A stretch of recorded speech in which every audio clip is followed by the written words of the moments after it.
Hey, it's Coach Smith. I wanted to make a few comments before I play this video on the college recruiting process. We have on this video some experts. We've got two NCSA football recruiting experts. It's all they do all day long is help kids navigate and coach them on the recruiting process. Extremely knowledgeable guys. Jim Vert out in California and Ron Anzavino in Pittsburgh, Pennsylvania. We also have Coach Kyle Hockman, who puts out he's a high school coach in Savannah, Georgia, formerly in the Atlanta area, two-time Cobb County Coach of the Year, been coaching ballers for 33 years, and puts out a lot of college football players, has relationships with coaches, knows the game of recruiting from a high school coaching standpoint about as well as anybody does. So we're going to learn from these experts. One of the things that really stood out to me, my takeaways were, and I'll let them get into the details as you watch this, but my takeaways were, number one, build skill. Okay, you got to obviously develop skill for the game. See too many high school athletes running around to these showcase camps before they develop the required skill. So they really have nothing to showcase. And focus on academics. Heck, there's probably a lot more financial opportunities in the academic world than there is in the athletic world. And if you have strong academics, you're going to be that much more recruitable. And even if they don't have scholarship money for you from an athletic standpoint, you may get academic money. So academics are critical. Number two, your film is your resume. I think athletes forget this. They expect to get recruited without having any film. Your film is your resume. That's about, other than your character, what the coach says about you, that's about all you got to go on, right? So you got to have good film. Don't expect to get recruited if you don't have good high school game film. Number three, know where you fit in. Seems to be this mentality in our world of D1 or bust. And it's really unfortunate because there's not as big a difference as you think between D1 and D2. And you can have tremendous experiences at all levels, from D1, D2, D3, NAIA, and there's scholarship monies available at those lower levels as well. And again, particularly if you have good grades. And you can still have a tremendous experience. And with the transfer portal, if you play well, you can transfer up. Another takeaway I had was research the school. Pick schools that you think you're going to fit in at from an academic standpoint. What areas of interest do you have in studying? How close to home are they? What are the facilities like? But also, along those lines, research the coach. More and more important today with the transfer portal, you might go play for a coach who loves the transfer portal. And for example, if you're a quarterback, they may be bringing in transfer quarterbacks every year that you got to keep competing against, guys with experience, guys from bigger programs. And if they're bringing in these transfer guys, they're bringing them in for a reason, because they want help now at that position. So look at the rosters, study the coaches, understand what their mindset is regarding transfer portals. Same way you would look at a roster and say, okay, let me see. Let's say you're a 6-foot quarterback or a 5'11" quarterback. Look at the roster. If all that coach has on the roster is 6'4", 6'5", 6'6" quarterbacks, they're probably not going to recruit you. Okay, so you got to look at the roster as well and see, get an idea what the coach's philosophy is regarding recruiting. Next, they go into a lot of strategies in this about how to connect with coaches. Critical that you connect with these coaches. You got to get in touch with them, whether it be email, direct messaging, sending letters, walking up to them and talking to them and shaking their hand and being able to have a conversation with them. So many athletes I see today have absolutely no idea how to have a conversation with a coach. And so we talk about that. But hopefully, especially if you're a quarterback, you've got to be developing communication skills. You've got to be developing connection skills. That's part of being a great leader. Those are all things I teach in my academy. the character development stuff, the leadership development stuff, the communication, how to deepen relationships with teammates and coaches, how to have those conversations with confidence. So critical that you develop those skills. I love helping quarterbacks do that. So you got to have those strategies to be able to connect with them so they know who you are. Showcase camps seem to be pretty popular nowadays. I have strong opinions on this. Complete waste of time. Complete waste of time unless you're personally invited. Or you can run a 4.4 40 or 4.5 40, or you're 6'4" or 6'5", and you're going to stand out and they're going to notice you. If you're of average size and of average speed, complete waste of time unless you're personally invited by them. Because if you're not personally invited by them, they're not looking at you. Okay. Go if you want to just have fun and have an experience. Okay. But you're not going to get noticed. Okay. You're just not. I've been to these enough. I've watched them, talked to the coaches. I've talked to the athletes. So, go if you want to have a good experience. That's it. The other thing is, why not go to some showcase camps at the lower levels, right? Where you could have a better chance of getting noticed. See all these kids running around to all these Power 5 Division I programs doing these showcase camps. They've got absolutely no chance of being recruited. None. Zip, zilch, none. Okay? You can tell I feel pretty strongly about that. I hope you understand. Unless you can burn a 4.5 40 and turn heads, unless you're 6'4", 6'5" as a quarterback or whatever your position is, you're off the charts in terms of size, where they might say, well, who's that? Right? And start watching a few of your reps. If you're not personally invited, you're wasting your time. Okay? Go if you want to have a good time. Go if you want to have a good experience, but don't expect to get recruited from those things. And then the final takeaway for me, and something I've always preached this to the quarterbacks, is you got to figure out a way to just keep playing football at some level. You got to keep the journey going, because if you can keep the journey going, crazy things happen. Okay. Crazy things happen. So watch this video. I hope you enjoy it. I always get things, get value out of listening to these guys. That's why I connect with them. That's why they're my friends. And I think you'll enjoy this. Now, reach out to me if I can help you develop your skills as a quarterback. Just go to winningedgeskills.com. Check out my mobile QB Academy app. It's unbelievable. Everything I know as a coach is in the app. Lessons, drills, leadership, mental performance stuff to help you understand the mental aspects of the game, as well as how to regulate yourself. Strategies such as visualization, meditation, breathing, grounding techniques, routines of habit, things that you can do to help you be at your best, even when you're losing confidence or making mistakes, how to regroup and get back on track, how to deal with adversities, challenges, all that stuff. Lots of strategies. Love coaching it. And also chalkboard sessions, film room sessions, just learning the game. It's all in the app. It's incredible. Check it out. Just go to winningedgeskills.com/mobile academy. All right. So enjoy the video. Thanks. Kyle, what we're trying to do here is just talk about the challenges of getting recruited out of high school. Maybe a little bit specific to the quarterback position, doesn't have to be totally specific to the QBs. And then, once they get into college, what are the unique challenges and what are the opportunities and what are some strategies for these guys in dealing with the transfer portal, if any? So I just thought we could have an open dialogue, share each other's experiences. I've got Coach Ron Anzanvino and Jim Burt on. They're both friends of mine, Kyle. They're both recruiters full-time with NCSA. Coach Anzanvino is a former college coach, defensive coordinator for a long time. Coach Jim Burt, I coached with. He was our offensive coordinator when I was coaching high school ball back in California. So a lot of respect for him and his knowledge and his game and the number of lives that Coach Burt has changed and influenced, including my own sons. So, and then we have Henry's dad on as well. Kyle, I don't think you met Henry, did you? You didn't meet Henry. I didn't get a chance to meet him, no. Okay. Yep, this is Henry. I've told you about him. He's been at Mary Mac for 3 years. Right. And now he's transferring to Assumption.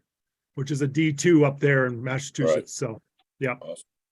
Yep. Henry's got a really good game, really great, tight mechanical skill set, throwing with his feet. He's got really quick feet, moves really well, runs about a 4.6 40. Something I was never able to 4.6 30, maybe 4.6 30. 4.6 30. Yeah, I will tell you that. But anyway, so guys, let's jump into this.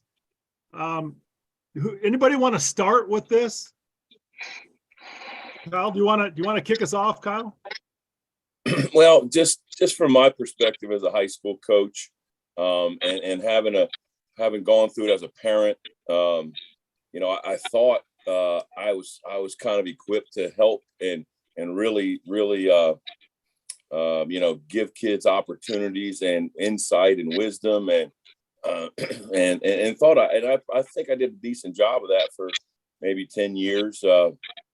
And man, now I just have been struggling, and especially with the COVID couple years, and kids getting extra years. So the scholarship numbers were so far down for high school kids and availability, and then adding that, the transfer portal to it. It seems to be getting back a little bit right now for the high school kid. But I'm very interested to hear other people's perspective. I've talked with, I was talking with Justin Stepp at wide receiver coach South Carolina Friday, and he was just talking about the amount of work that they're doing on the recruiting process, and the amount of people that they have involved from in their recruiting departments and their personnel departments. Now everybody using the NFL language, and titles and things along those lines. So I don't know if I have any wisdom really to give at this moment, other than that I want to learn to help my guys, and I have some, we're trying things and doing different things and camps, and even considering which I kind of disdained this 10 years ago. Hey, don't ever think about going to a school with transferring in mind. You want to go there as this is my school, and this is how I want to attack this and stay the course. And now, I kind of feel almost, I don't know, I don't know what the word is, but I feel bad kind of telling a kid, hey, maybe you go walk on. I gave an example. Yeah, why don't you tell that story? Would you coach tell that story, please? I think. Yes, I got an offensive lineman who is 6'5", 270, 4.0, number one in the class, and Ivies are all over him, 1200 SAT, but he doesn't really aspire to be in the Ivy world, so to speak. Wants a little more football, and is a very strong faith conservative family. Won't get political at all, but we've had some conversations, had the idea that maybe because he's an in-state, he'll get a free tuition at an in-state school as the valedictorian, and then he's also going to be a full financial qualifier, full Pell, those kinds of things. So maybe a Division I walk-on, and maybe he develop for 2 years and then transfer to an FCS or a G5 school, or a smaller, if he goes to Georgia Tech, maybe he transfers to, I don't know, Duke, whatever, because he's at Georgia Tech, and now he's thinking I'm a transfer from Georgia Tech in the portal, and he looks better. And so, he's got some credibility being right. a transfer from a bigger school down to right. Yeah. So, right. And I kind of, again, almost disdain. I for sure 5-10 years ago would never ever have advised someone to do that, and so I just would love to hear you guys' perspective. Doing it full time. What is the best way, or what other other ways to, attack this process. It's, Yeah. Okay. Anyway, that's that. I don't know if that's where you want to start, but just Awesome. looking for ideas. That's good. Jim, I could jump in there if you. Sure, go ahead, Coach. Actually, why don't you pick it up? My son Ian, he just clogged his trach. I got to go clear his trach right there. So give me. I'll Okay. step away. You got it. Go No, ahead. you got it. All right, Coach Ferg, go ahead. Start. So Coach, you bring up a lot of great points, and I'm sure Henry, as he's listening to these, he's living it, right? First of all, and Henry, I want to ask you a quick question, and I want you to shoot me straight as an arrow here. I got you. What do you think there's that big a difference in the talent level from Merrimack to Assumption? They played each other last year, I was Coach. just talking to him the other day. I think the only difference is depth, right? I think it's There you go. Yep. it's not, talent wise, I think it's around the same. So The reason I ask that is every division level is way better than most kids think it is. I get kids all the time to frown on D3, and I'm thinking to myself, of course, I don't tell them this, but I want to say, buddy, you're going to have a tough time making a D3 roster. You may never get on the field. So the recruiting game has changed, and Coach Hockman, I just talked, not me personally, but one of my colleagues just talked to the University of Hawaii. This is about 3-4 weeks ago. This coming recruiting season, they're going to take 6 high school kids. That's it. 6. Yeah. And as you know, back in the day, pre-COVID, they were going to take 20 to 25 high school kids. Right. And that COVID rule, that cycle's got a couple more years to cycle out. But you have to remember that when they granted the college kids, and I think they should have, but it really screwed over the high school kids. And Henry, you probably felt some of that, because, all of a sudden, hey, I'm a senior. I got a screwed up senior year in college. I get to come back next year, keep my scholarship, which denies a high school kid. But guys, my thing is, as I see it from recruiting, and I've been doing it a long time now, it's become really heavy social media. I think I struggle with my kids because I still think it comes down to communicating with college coaches and putting yourself in position to be seen. And I've always felt like I have a little thing I call the 4-step recruiting intro. Number one, you research the school, see if it's a good fit. Case in point, if Henry was a mechanical engineer major, he wants to look at schools that have mechanical engineering, right? Or if he's a Northeastern guy and he wants to stay in the Northeast, he's filtering it. The next thing is to fill out the recruiting questionnaire. In my time at the college level as a coach, that's where I got most of my guys from the recruiting questionnaire. You follow the key coaches on Twitter and the football program.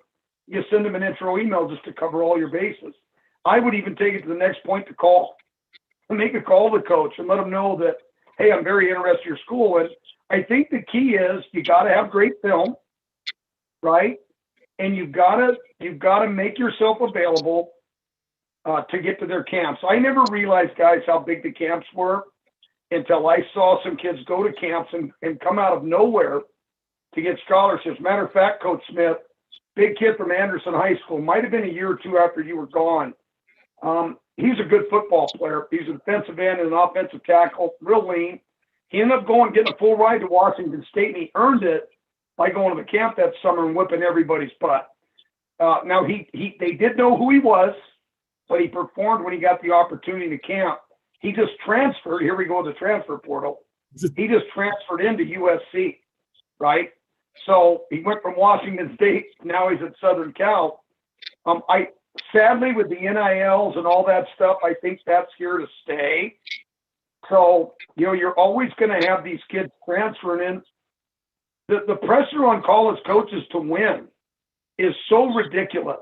I mean, these guys don't turn a team around in a year or two, they're out. So what are they going to do? They're going to raid that transfer portal and take kids that have already proven to come in and play. And then the last note I was going to make, guys, is I remember watching Les Miles on National Signing Day one year, and I know Les is in a lot of trouble right now, but Anyway, they asked him, Coach, what is it going to take for a recruit to come play for you? What if you were going to give advice, what would you tell him? He didn't even bat an eye. He said, you got to come see me. And the guys go, what do you mean? He goes, you've got to come see me. Come to my school. Come on a game day visit. Come to a spring practice. Be at my camp. Visit with my staff. Let's get to know each other. He goes, obviously, you got to be a good player and a good student, but you got to do that. So I think kids, the old day of just sending film and hoping for the best, you're going to lose out to those kids that are heavily into social media, and you're going to lose out. And by the way, one last note, I tell my kids, I think Coach Antavino will agree with me. You know, they've got all those rivals camps and prep red zones and Nikes. And for the elite kids, I get it. But the most important camps to a high school kid that's trying to get into college, in my eyes, are the college summer camps, you know, from the end of May till the end of July, because that's where you get to go and prove yourself. Coach, I want to ask you, and I want to pull on that thread just a little bit, that those showcase camps, those college camps. You said something about the kid who went up to Washington State and then USC. You said he was a big kid, right? Mm-hmm. Okay, so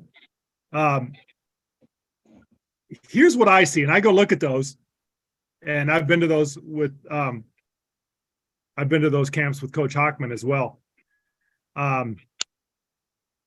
Is that I almost believe if they don't know who you are and you're not big, okay, or you're not a 4.4, 4.5 blazing speed, right, where you're really gonna like turn some heads, right? Case in point, last year, a couple years ago, it was 2 years ago, 2 summers ago, Kyle had a quarterback. He's now at Wofford, okay? He was, and this kid's dad and I were all, Kyle and his dad and I all played together at Bowling Green. So we're all friends. His dad called me and said, hey, we're coming over they want to see Paul. They're recruiting Paulie is his name at Wake Forest. We're coming over to Wake Forest. We're going to their camp. They want to see him in person. So he went to the Wake Forest camp. And they came over and spent the night with us because we live close by. And the next day, Duke had their showcase camp. So we went down to the Duke showcase camp. Paulie enrolled in that, and he went and participated in that, Coach. Now, Paulie's obviously great skill set. He had other Division I offers at the time from mid-majors, Western Kentucky, Bowling Green, some other schools. So real nice skill set, but he's only 6 foot tall, right? And Coach, he was lost in a sea of quarterbacks there. They had no idea who he was. He didn't stand out at all. Right? And so it's like, if you're not a big dude, or if you're not going to, blaze a 40 time, then man, if they're not looking for you, Coach, I just think you get lost in that sea of athletes. I almost think you're wasting your time. Going up and like Les Miles, meeting a coach, talking to a coach. I want to meet you. I completely agree with that. Makes all the sense in the world. These guys want to recruit character, right? That's going to take a kid who's got some social skills, who knows how to go up and have a conversation to a coach, go up to him and introduce himself, right?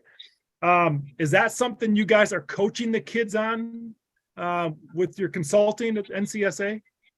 We talked about that a lot, Coach. And the reason we do, well, you remember Austin Clark, Coach. He's one of the best high school players I've ever seen. Went to 4-year starter at Sac State. He went to the University of Washington camp, and he couldn't get out of the B group.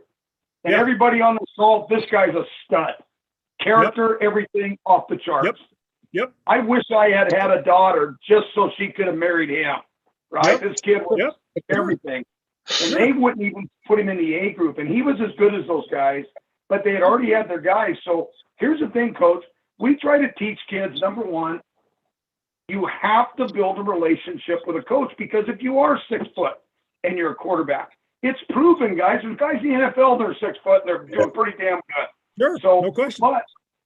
But you've got to convey that, hey, I don't care if this guy's 6 foot. He's got a cannon. He's smart. He understands the game. Well, the only way that's going to happen is through communication. And Yeah. coach, I do think you need skills.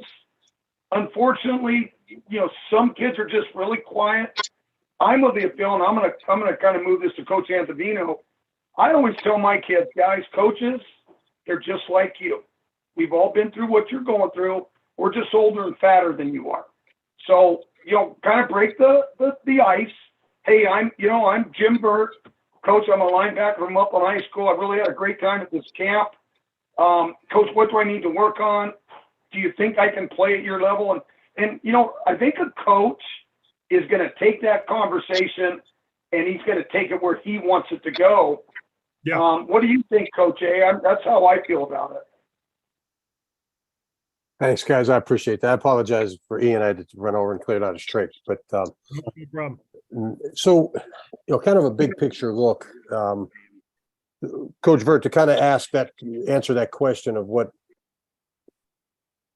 I believe that the coaches today, before I get in, let me give you a great example. Last weekend, 17th of June, I go to do a camp at the College of New Jersey, about 5.5 hours. There's 30 college coaching staffs there.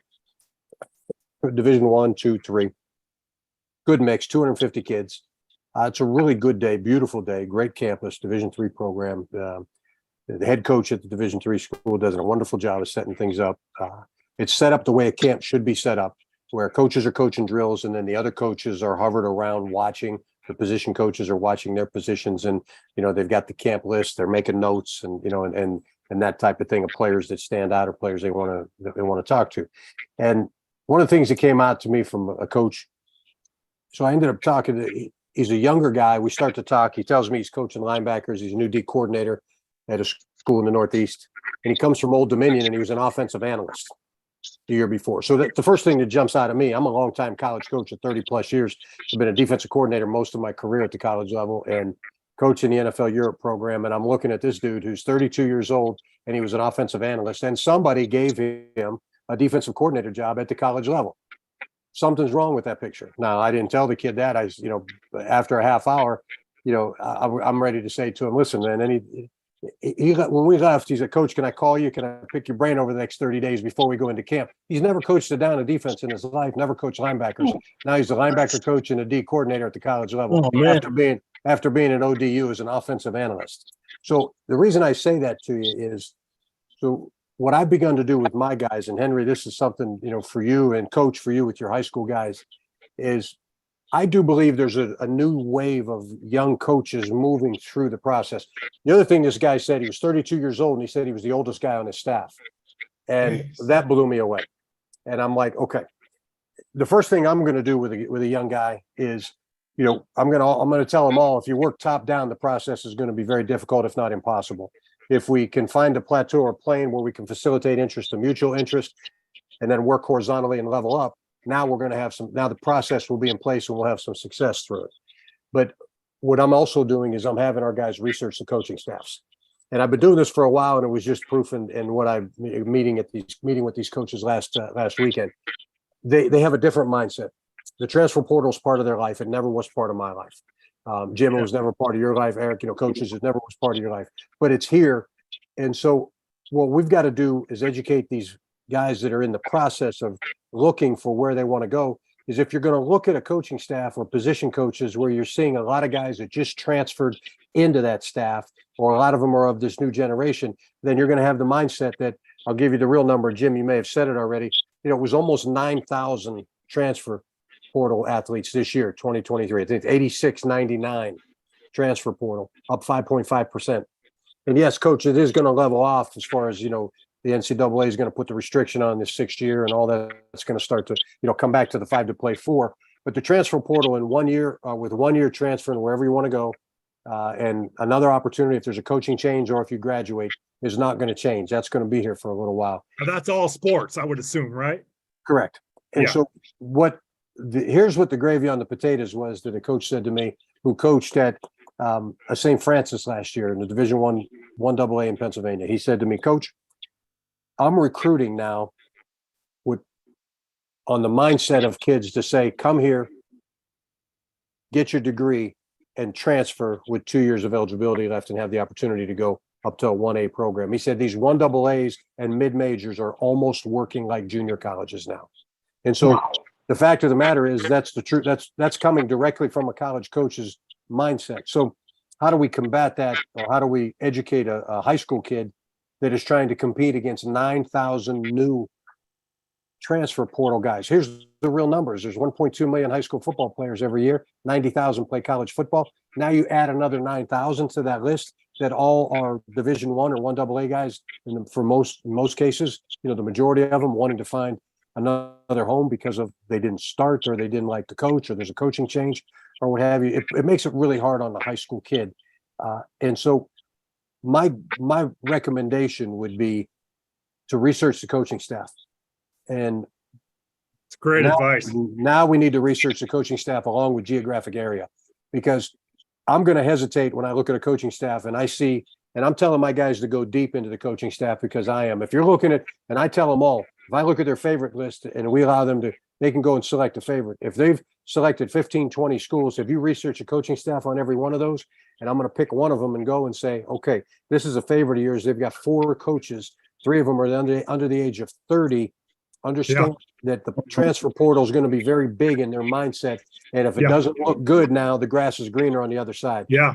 I believe the development of a player is gone. They're looking to get the ready-made guy that they can get fixed. And Jim, you said it, the pressure to win is there. But I do think we can battle that, because I think it's a short-lived fix for some of these guys. And the proof is that you got 100+ coaching changes, last year alone between all the divisions. And so it's just not going to last. You're going to find the guys that can stick and build a program. And sure, you can get a plug and play when you didn't recruit well or didn't have a great position recruiting year in one class. You can get a JC guy or a transfer portal. But to do what Deion Sanders did, or to do what some of these colleges are doing, recruiting to say, come to us and then hit the transfer portal, you're almost calling yourself a junior college. And so I don't think that's an avenue and where we can go and be successful. So, I tell all my guys something very different. I said, we're going to research geographically, we're going to research coaching staffs, and then we're going to look if 1/3 of that roster is a transfer portal or a junior college. I'm going to recommend no. I told quarterbacks before, I've been like, hey, go look at the roster. How tall are the quarterbacks? Oh, they're all over 6'4". Okay. And you're 5'11" or 6 foot. They like tall quarterbacks, obviously, right? I mean, 100%. Yes, I think that you can glean a lot from looking at a roster and looking at those things and researching that coach. That's great advice. Yeah, it's huge. It's huge. Henry, I did watch your video. You can play, my man. Yeah, you did. Yeah. Well, it was 2020 video, so I didn't. It's a little old. It's a little old. He's very athletic. Yeah, I'm assuming you're more mature now, meaning you're bigger, stronger, faster, and arm and mechanics. In all those areas, yeah. Yes. Yeah. So, no, you throw a great ball, and obviously you can throw from different angles. And here's something I want to tell you that I think will be something interesting. And Coach Smith, you may be doing this as well. So I'm at this camp last weekend, and the quarterbacks, traditional drills. They're doing traditional drills, and then at one point during the drill, it blew me away. They set up 5 different sections of the quarterback throwing. They had a guy with a stand-up pop-up that you would only use, in my case, in years past, would be for, the quarterback location for a defensive line drill, getting to the quarterback after a one-on-one drill, right? But they're using this, and they have another quarterback that is taking that quarterback and running, or taking that pop-up and running right at the quarterback. And they got another guy 15 yards back, and what they're instructing the quarterback to do is sidestep to the right and throw sidearm. And it's a Patrick Mahomes drill. I looked at it in 5 seconds. They were coaching the young high school quarterbacks to be able to throw from angles and, not just the plant, transfer, back foot, the front foot, hips and target. They were also coaching them to do that. And so again, being away from coaching for a couple of years, you see that the trends moving. That is, again, another group of young coaches coaching a quarterback a little bit different. Combine that with a transfer portal group of young guys that if they don't like their quarterback, they're going to go to the portal. I'm looking at, I don't know if you guys have done this before, but one of the things I'm going to put into the chat, if it's okay with you guys, I'm going to put this in here. Please take a look at this when you have the opportunity. On3 portal, and Chad does a really nice job. I know 24/7 does one as well, but I'm a little bit partial to the On3 transfer portal. It's by position. You can look at the quarterbacks. You can look at this is just an amazing visual to look at, to see when you see the number of quarterbacks that have moved. You almost wonder how a high school quarterback can get recruited when this is where they're going first. Agreed. Yeah. So if you guys clicked on that link, it's just crazy the number of high school or number of transfer portal quarterbacks that you may know some names and you may not know some names. They may have been, 3-star, 4-star guys a year or two ago. They're moving and going to another program. And it goes along with coaching changes. Guys want to get their guy and they want to be ready to win now, as opposed to developing a guy for 2 or 3 years. Because Jim, you said it, they're not getting the time from administration. They have to win now. But the fact of the transfer portal is, even though those 9,000 or 86.99 went in, about 47% will find a home. The others will not. Yeah. And society has created this culture that really allows this transfer portal to thrive. And that is, you just said it, win now, pressure to win. Yep. And pressure to, also from an athlete perspective, maybe the athletes today, but maybe they're maybe a little less perseverant. Maybe they're a little less able to deal with adversities and challenges, and quick to want to make a change when things don't go their way. I think that feeds into it as well.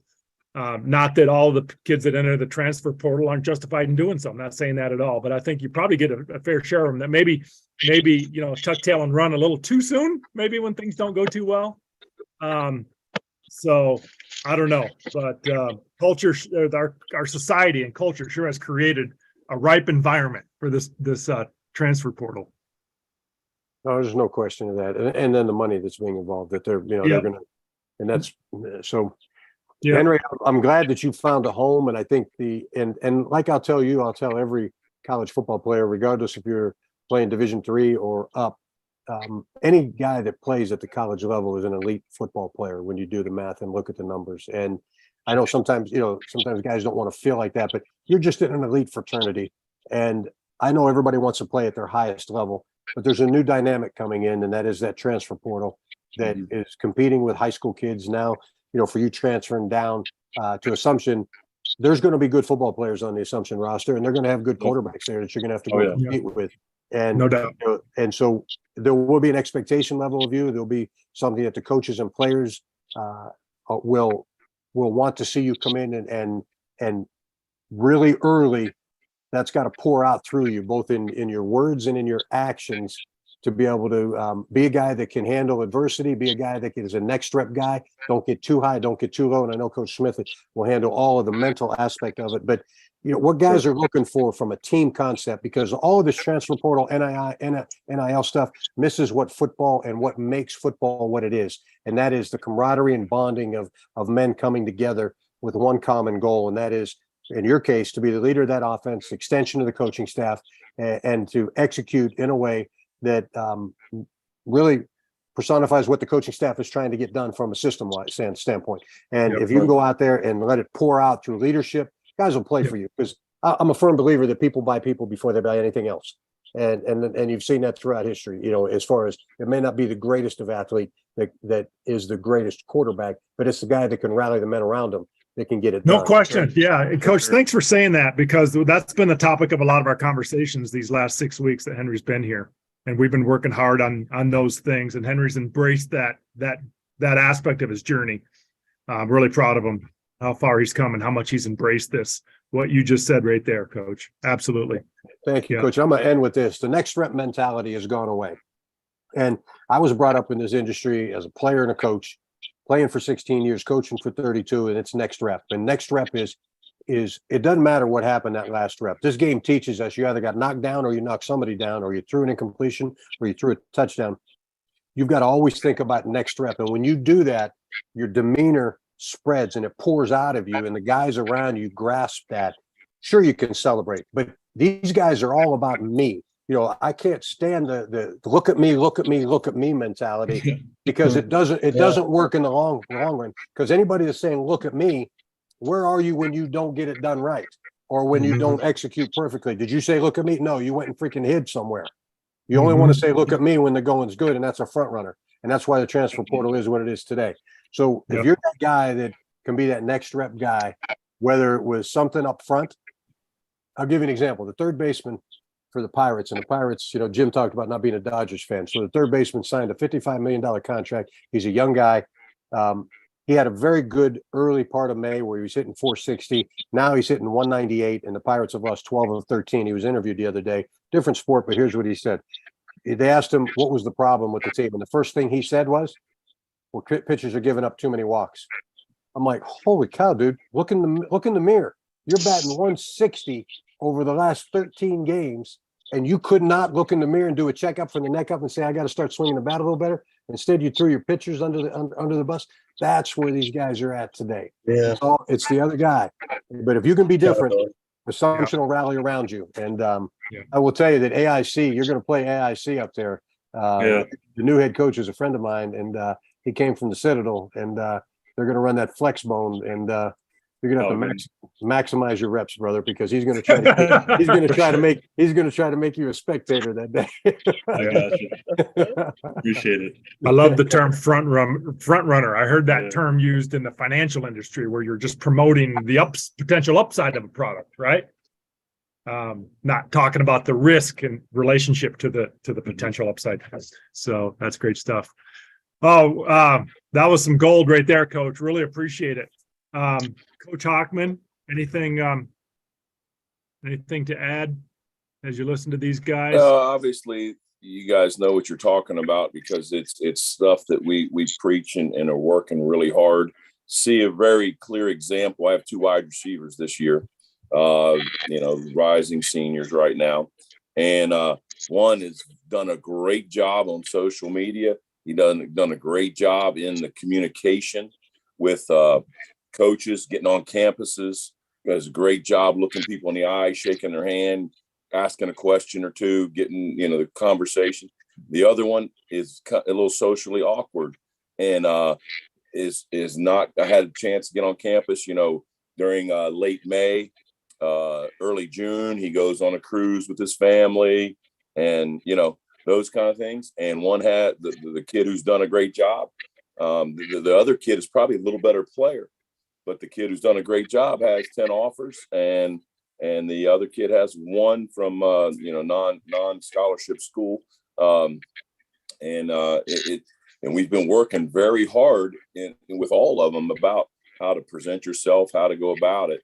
And it's just a clear example. And I've talked about it to our seniors, rising seniors, but I'm hesitant to call him out in front of his teammates at the moment. Sure. For the recruiting process, because he's doing a great job. He works hard. He's in the weight room. He's 7-on-7. He sprained his shoulder Friday, but AC sprain. But it just for him and his growth and his development and his future, it's really important that he's made some improvements as we talked about it quite a bit individually, but it's a very clear example of the things you're discussing and the research and the effort that this one kid has had and another kid hasn't. And it is so, it's always been competitive, obviously, to get scholarships and get college paid for. But right now it is so different and so much harder right now. Advocating for yourself, right, and presenting yourself in a high character way to a coach, being able to have those conversations, being willing to go up and start a conversation with a coach. That's hard stuff for a high school athlete. Yeah. That's hard stuff for a lot of adults, right? So this takes intentionality, man. It takes role playing. It takes practice. And kids are going to have to embrace developing this skill set, man, and it's hard. It's going to take. We have another young man who's a linebacker who has been able. He's had the opportunities to get to a lot of different schools in his junior days and unofficial visits and things. He has uncanny ability to get to places, and he has probably overdone it, because the FCS Division II schools come in and they're, hey, oh, this kid's he's at Pitt, he's at Alabama, he's at Vanderbilt, you know, he's at all these places that he's taking pictures of in social media and going crazy with it. I don't know, maybe that's a bad word, but he's gone too far with it, and where they just kind of assume we don't have a chance at him. He's a Power 5 guy, right? Like, Right. no, he has no Power 5 offers, no G5 offers, got a couple FCS, you know, and those could disappear. Yes. And it's not his fault, really. I mean, he's done a great job, but Yeah. might have put himself, you know, made it appear. Perception is reality. Yep. Yeah, Yep. he's kind of made it appear that way, and you appreciate the kid trying to reach for the stars. I'm never going to doubt a kid who's going to go for it, get that one offer, and he's going to go take it. And he had 5 at this other level that he probably, built for. But Yeah. Sometimes you got to be careful as well and make sure. And I always, never shut any door. Yeah. Done Division III, Division II, Division whatever, where you think you got 4 Power 5s. The quarterback we just coach discussed a minute ago had 5 G5 offers. All 5 disappeared. Yeah. And Yeah. end up at an FCS. And it wasn't his fault. He had a couple injuries during the camp season and things along those lines. But they disappear fast, and so always keep those relationships and those communication to all levels open, whoever you think you are. I think it's I don't know. I feel again. Sometimes I feel useless almost to help these young men and trying to do the right thing, and but they're going to work their tail off, and then they end up with nothing, or chasing something way far somewhere that's Coach, we've got to document the story of the quarterback. Coach Vert, you'll love this story.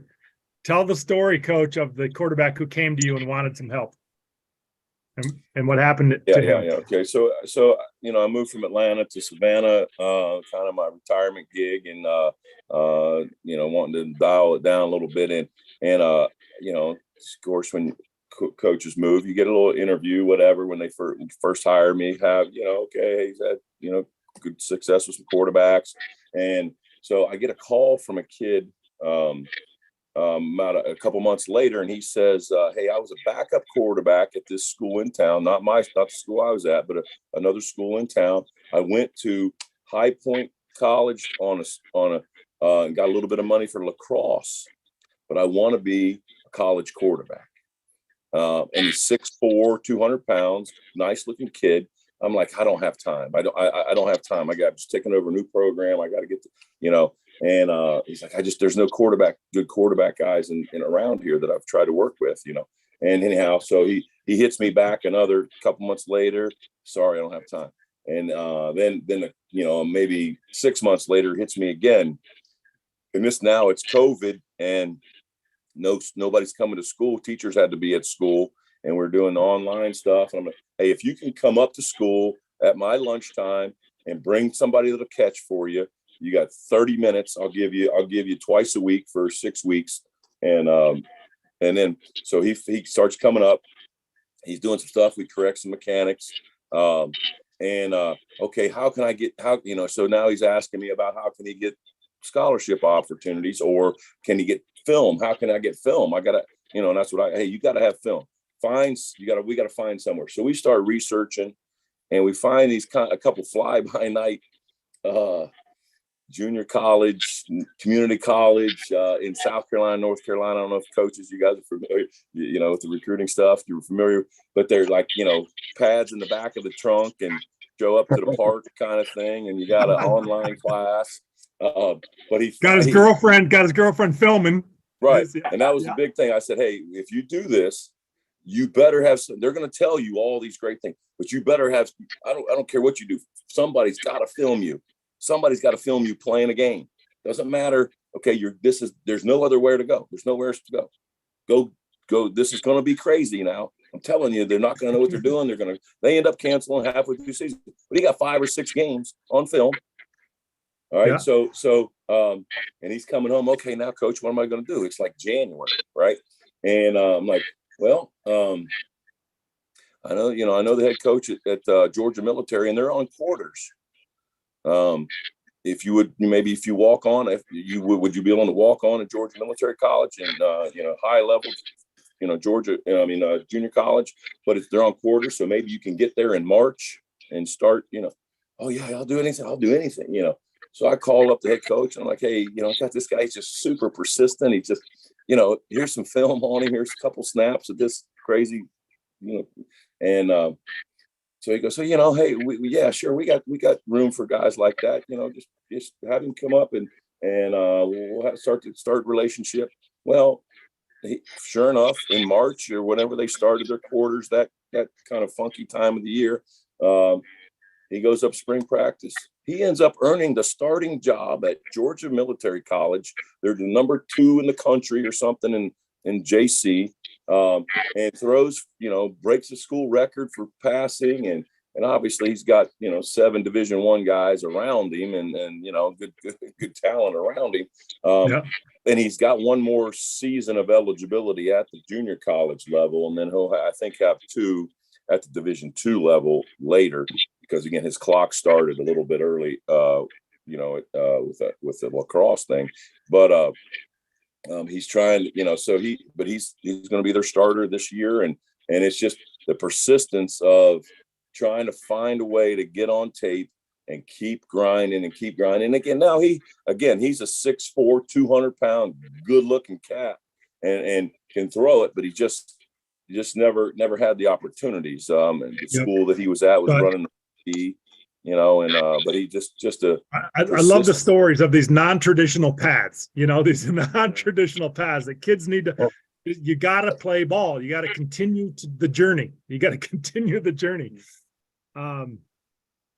Yeah, it's a great story, man. That is a great story. Hey, Coach, I just wanted to interject real quick. Let's listen to Coach Hockman. No. One of the big things I think is evaluating players.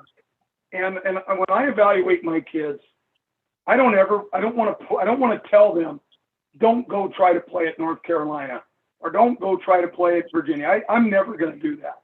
But I'm going to be realistic with the kid. I'm going to say, look, I want you to feel comfortable reaching out to anybody. But the reality is you're probably here, D2, D1 AA guy, right? Or whatever it is. And the other thing I try to tell them is you never want to go to a camp as an unknown. Like even that kid that I talked about at Washington State, guys, he had been communicating with coaches. He had been up there on a visit. I don't know, it was during spring or whatever, but the coach needs to know you. And then what I tell my kids, if they're young, like me, like Henry, I'll use you as an example. When you're between your freshman and sophomore and junior years, go to whatever camps you want to go to. Go to camps at schools that you want to play for. But if you've been communicating with college coach and then you've been to a couple of their camps, the junior year is the most important in recruiting from an upper division standpoint by 1,000,000 miles. It's the most important. And if they're not loving you up, giving you some sugar, you don't need to be going to their camps between your junior and senior year. You better be going to the camps at schools that are showing you some love, because very rarely does a kid go to a camp as an unknown and come out of nowhere and get picked up. It's so rare, it's not even funny. So there's got to be that relationship there. And that's why I believe so hard in the evaluating process of everything. Mm-hmm. And then the other thing, guys, and I don't know if it's a society thing, but like Coach Hockman, the kid you're talking about, you just love hearing stories about a guy like that. First of all, he could have very easily given up on you and said, you know what? Coach Hockman just doesn't have the time. He's a busy guy. He kept bugging you. And then that little connection paid off. That's a guy that he's got want. He wants it. And he's willing to prove it. I mean, some kids aren't. Aaron Rodgers went to a junior college. He's thrown for 780 miles in the NFL. He went to a JUCO, and Henry, he was from probably an area similar to where you are, even though it's on opposite sides of the country. He was in a very lightly recruited area, but he proved it. So So, man, those are all great points. And Yep. But Coach, I'm sure you're pretty honest with your kids too. And Coach Hockman, when you're telling them, hey, this might be a better fit for you here or there without pigeonholing them, but letting them know, Yep. man, hey, Yep. you got to maybe kind of dial it in and start, schools will let you know. And then, hey, Coach, I got to leave one more thing. I apologize. You guys ever want to get a kick out of something? Look at 247 Sports and look at how many kids get offered from Power Fives. I was looking at, I don't remember which school it was the other day, but they'd offered 365 2024 kids. Okay, 365. We know at the most, if they did just high school kids, they're going to take 25, and we know they're not going to do that. What happens to the other 350? Like you said, those scholarships can disappear in a hurry. So again, you got to protect them too. So it's Yeah. there's a lot to it. There's a lot of moving parts. There is. Dad, David, you want to say anything? Feel free to jump in if you do, David. I feel like I just want to thank all you guys for the time to listen in, because from my standpoint, I don't hear this a lot. It's really good to hear from other coaches at that level. And I know what Henry's gone through from a dad's eyes. I see expectations from these players, and I see, the willingness to stick it through is the biggest thing I see that really lights me up. Because it's not going to be an easy grind anymore. Guys are going to come in from nowhere, and they're going to come from everywhere. I think it's just the beginning, especially with quarterbacks. The way it's going. We went to a place in West Virginia, and first couple of minutes there, the guy said, "We're going to fill this room up with 7 or 8 of you." And I'm like, looked at him and said, "Really? We're doing this again? This is crazy." So I don't think it's going to end. And if there's a few bucks to put into the program, they're going to do that. And they're going to put it up top with the quarterbacks. And I feel bad for the kids in high school, to tell you the truth, because they don't have they have film at high school level, totally different in college. One thing we didn't hit upon was college players that have film versus college players that don't have film. That's another level of problems where you're seeing kids not getting resolved. I think it's just getting on that field and getting some film. Really, if they had, I don't know, I haven't seen any documentation on it or anything, but really, the kids that have film that go on to play, percentages compared to the others have got to be majority of the percentage that play in college further on after portal. It's so hard for a quarterback to get on the field because there's only one, right? It's not like you're rotating reps as a wide receiver or lineman. And combine that with the fact that a quarterback position is such an experience-based position. It's so challenging from so many perspectives. And man, it's time on task means so much any position, but especially the quarterback position. So it's a really, really interesting dynamic, the quarterback position. Agreed. Yep. So, yep. All right, Dave. Well, thanks for joining us. And well, thank you. And coaches, thank you so much. Really appreciate your time. And I'm sure that there'll be people out there that are going to look at this and really get some value out of it. So, Coach Vert with NCSA, Coach Ron Azavino, Kyle Hockman, thanks so much, guys. Appreciate you guys. Yeah, enjoyed this. I learned some things too. Yeah, thanks for having us. Good luck, Henry. Thank you. Henry, get them, buddy. Go Assumption. Yes, sir. Thank you. Thank you. Yeah, you may hear from this kid again. Yeah, I hope so. Yeah, Yes, sir. it's got a pretty unique skill set. Yeah. Right on. All right. Perfect. Peace out, guys. Thank you. Thanks, Coach. Have a good one, guys.